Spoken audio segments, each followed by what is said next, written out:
Happy Tuesday! I'm Tristan Winder in the News 2 streaming studio at the Morning Pulse here on this Tuesday, September the 23rd. A little bit of rainfall in the area here throughout the morning hours across North Platte. We'll get more into that here in just an upcoming moment or two. But for now, we begin with news just into the News 2 newsroom here within the past hour or two.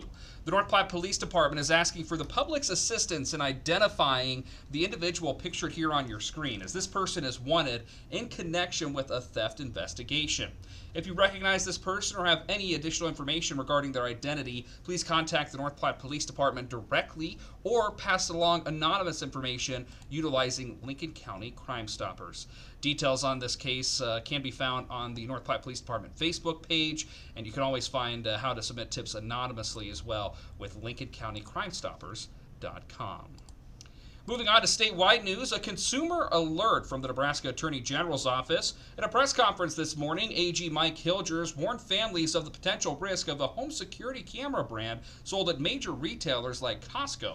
He says the Lorex brand cameras have been deceiving customers because their parent company is allegedly requiring them to provide any data collected to the Chinese government. A.G. Hilger says the camera also can be easily accessible by outside hackers. Both the manufacturer as well as the sites that are selling these products are telling consumers that these products, these cameras, are safe and that they're secure and that they protect their privacy. We believe that those things are misleading and not ultimately true.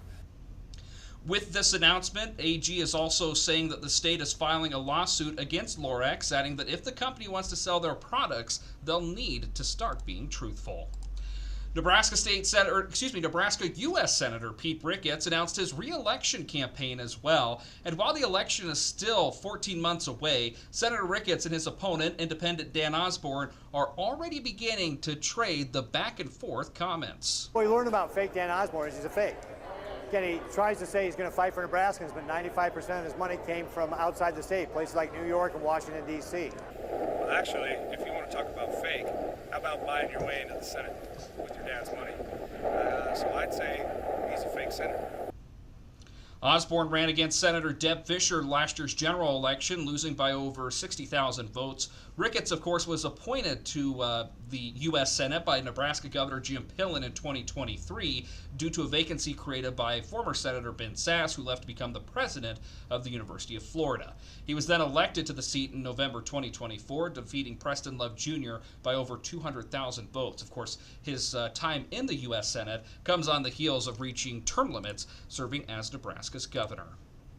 In national news today, the Bureau of Labor Statistics is dealing with the release of its annual consumer expenditures report, and this is going to be a delayed report.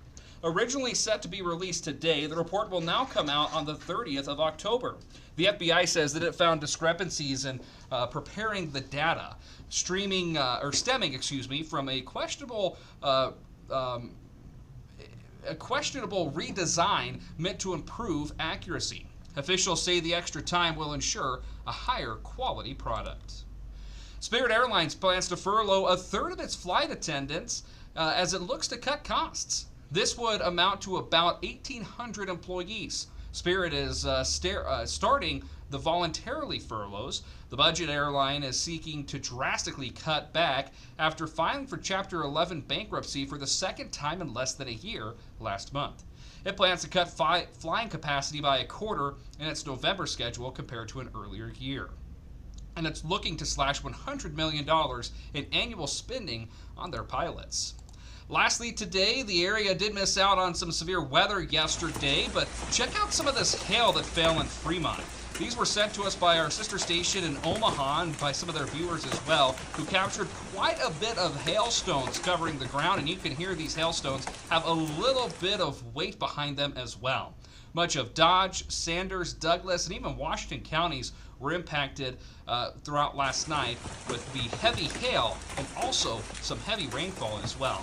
Thankfully, the rainfall we've had in North Platte so far today and last night has not been described as heavy by any means, but it is still continuing, a nice rainfall. Definitely a reminder to keep that umbrella handy, as we can get those here throughout this time of the year, especially now into the early fall months. Cooler temperatures for us today with chances of showers continuing as the day progresses as well. Going to top out in the mid-60s, upper 70s for us on Wednesday, Thursday, Thursday, low 80s on Friday. Saturday, temperatures rising into the upper 70s.